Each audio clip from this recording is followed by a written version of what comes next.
Assalamualaikum warahmatullahi wabarakatuh. Perkenalkan, kami dari kelompok 9 Ulumul Quran.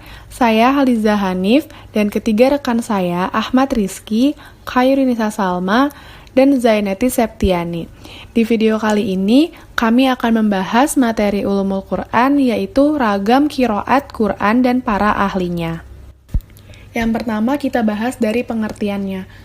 Kita harus tahu dulu nih, apa sih qiraah Quran itu?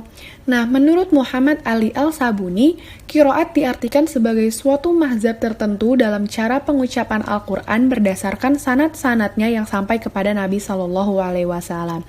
Sedangkan menurut Imam Syihabuddin Al-Qastalani, mengartikan qiraat sebagai ilmu untuk mengetahui kesepakatan serta perbedaan cara pengucapan lafaz-lafaz Al-Quran, seperti i'rab, hafz, isbat, fasl, wasl, ibad yang diperoleh dengan periwayatannya. Nah, jadi dengan pendekatan ini, ilmu qiraat adalah cara pengucapan lafaz-lafaz Al-Quran sebagaimana diucapkan Nabi SAW dan para sahabatnya. Qiraat Al-Quran terkadang hanya satu, namun ada kalanya punya beberapa versi. Kemudian kita bahas asal-usul. Perbedaan cara membaca Al-Quran atau istilah qiraat Al-Quran bukan tanpa sebab. Qiraat Al-Quran ini muncul dengan sebab situasi dan kondisi tertentu. Dari beberapa riwayat dan naskah sejarah, kronologi sebab munculnya qiraat Al-Quran atau istilah qiraat dimuncul pada masa Khalifah Utsman bin Affan. Nah, yang pertama nih asal-usulnya. Utsman bin Affan mengirimkan mushaf. Ketika Utsman bin Affan mengirimkan mushaf ke beberapa pelosok di wilayah yang dikuasai Islam, pasca menaklukkan di masa Abu Bakar dan Umar, Utsman menyertakan ahli-ahli qiraat sesuai qiraat dalam mushaf itu. Qiraat mereka berbeda karena mereka mengambil Al-Quran dari sahabat yang berbeda. Para sahabat sendiri mengambil Al-Quran dengan qiraat yang berbeda pula. Dan ketika mereka telah menyebar di berbagai negara dengan qiraat mereka yang masing-masing yang berbeda-beda ini, para tabi'in dan pengikut mereka meriwayatkan dari mereka, karena itulah pengambilan para tabi'in berbeda dengan meriwayatkannya. Demikianlah seterusnya hingga muncul para imam qiraat. Para imam qiraat ini mengkhususkan diri dalam qiraat tertentu, kemudian mengajarkan dan menyebarkannya. Kemudian yang ketiga, menetapkan qiraat itu dengan jalan manqul melalui riwayat. Jadi menurut qiraat yang diajukan oleh para imam tersebut bukanlah hasil pikiran mereka sendiri, melainkan terima dari guru-guru mereka, guru-guru masing-masing, yang tentu saja masih tali bertali dengan guru-guru sebelumnya. Dengan kata lain, mereka menetapkan qiraat itu dengan jalan manqul atau melalui riwayat, bukan dengan ijtihad, dan itu pun harus diriwayatkan dengan sanad yang sahih dari Nabi. Kemudian yang terakhir, para sahabat yang terkenal sebagai qurra atau ahli qiraat. Di antara para sahabat yang terkenal sebagai qurra atau ahli qiraat ialah Ubay bin Ka'ab, Ali bin Abi Thalib, Zaid bin Sabit, Ibnu Mas'ud, Abu Musa al-Asy'ari, dan lain-lain. Dari mereka lah umumnya para sahabat dan tabi'in di berbagai negara belajar dan meriwayatkan Al-Quran yang disanadkan kepada Rasulullah SAW hingga datangnya masa tabi'in pada masa selanjutnya. Kemudian timbul suatu kaum yang spesialisasikan dirinya dalam belajar dan membacanya, bahkan menjadikan suatu ilmu. Macam-macam qiraat.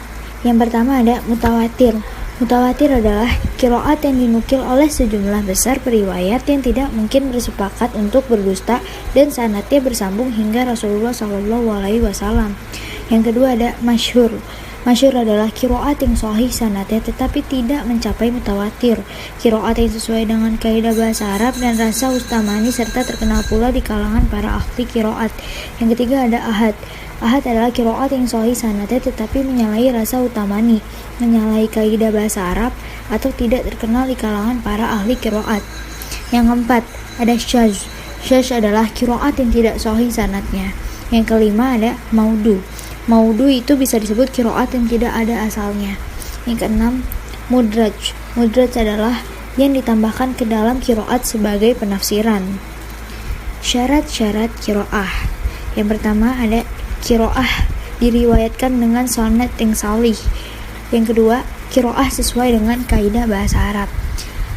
Maksudnya di sini adalah mazhab bacaan lafaz Al-Quran baik menyangkut perpindahan huruf maupun harakat.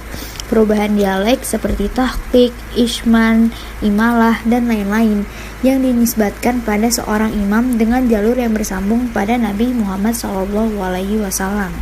Yang ketiga ada qiraah tidak menyalahi rasm al-mushaf. Apa sih rasm al-mushaf itu?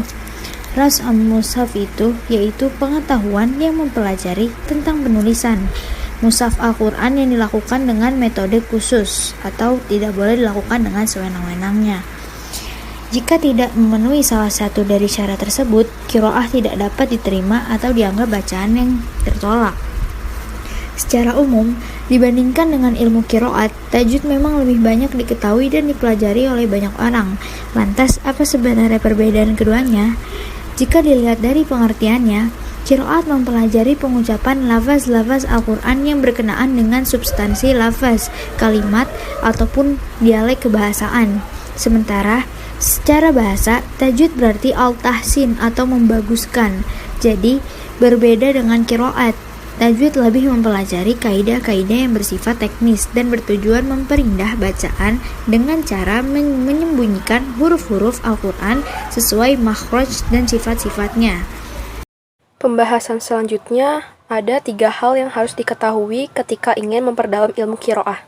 Yang pertama, qiraah, yaitu bacaan yang disandarkan kepada seorang imam dari qura yang 7, 10, atau 14, seperti qiraat Nafi', qiraat Ibn Katsir, qiraat Yaqub, dan sebagainya.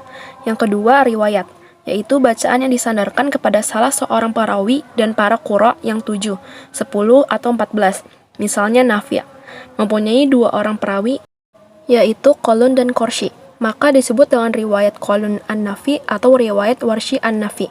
Yang ketiga, Thoriq, bacaan yang disandarkan kepada orang yang mengambil qiraat dari periwayat qura yang 7, 10, atau 14. Contohnya, 2 Warsy mempunyai 2 murid yaitu Al-Azraq dan Al-Asabani, maka disebut Thoriq Al-Azraq. Di qiraah ini pastinya juga ada manfaat. Yang pertama, menunjukkan betapa terjaganya dan terpeliharanya kitab Allah Subhanahu wa taala. Kedua, meringankan umat Islam dan memudahkan membaca Al-Qur'an.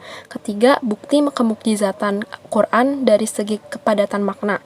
Keempat, penjelasan terhadap apa yang mungkin masih global dan qiraat lain.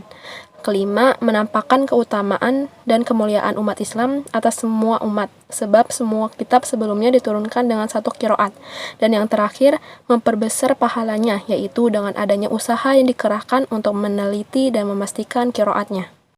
Baik, saya akan menjelaskan para ahli Al-Qurra as-sab'ah, 7 ahli qiraat yang terkenal, yang disebutkan oleh Abu Bakar bin Mujahid rahimahullah.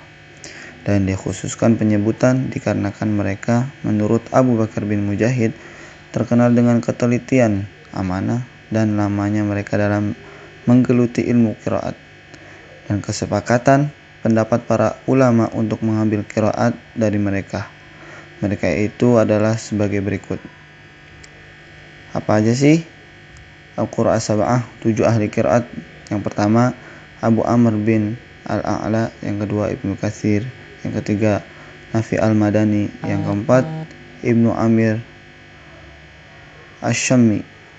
Yang kelima, Asim al-Kufi. Yang keenam, Hamzah al-Kufi. Dan yang terakhir adalah Al-Kisai al-Kufi. Sebab mengapa ketujuh imam qiraat itu saja yang terkenal adalah: yang pertama, banyaknya periwayat qiraat mereka sehingga mereka lebih populer. Yang kedua, untuk mempermudah penghafalan dan pendabitan qiraatnya. 3. Pembatasan yang dilakukan oleh para penulis kitab tentang qiraat dengan berbagai alasan. Demikian akhir pembahasan dari kelompok kami. Semoga bermanfaat untuk kita semua. Terima kasih. Wabillahi taufik wal hidayah. Wassalamualaikum warahmatullahi wabarakatuh.